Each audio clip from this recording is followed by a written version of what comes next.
Vielen Dank, Herr Kollege Van de Camp. Es folgt nun für eine Minute Frau Kollegin Ayala Sender.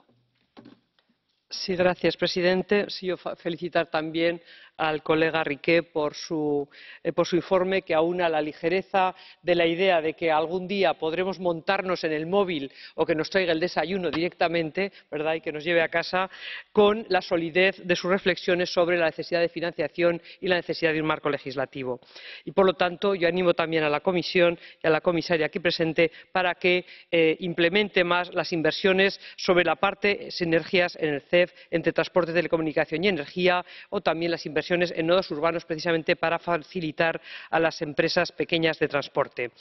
También Apple y Google en su momento fueron pequeñas y, por lo tanto, yo también advierto que no puede ser, por otra parte, que los vacíos en normativa de la Unión Europea en materia social o fiscal sirvan para que algunas, aunque sean pequeñas de momento, algunas empresas escapen a la reglamentación nacional en materias tan importantes como seguridad de los consumidores en cuanto a calidad y seguridad, responsabilidad, se lo hemos pedido a las agencias de viajes, deben tener también responsabilidad, la fiscalidad, por supuesto, se habla de dumping fiscal, o las normas laborales, por no hablar ya de los servicios públicos y de sus obligaciones. Muchísimas gracias. Vielen Dank, Frau Kollegin Ayala Sender. Es folgt für eine Minute Herr Kollege Dzhambazki. Благодаря ви, уважаеми господин председател, уважаема госпожо комисар, уважаеми колеги. Малките и средните предприятия са основният двигател на европейската икономика, създават работни места за 2/3 от заетите европейци.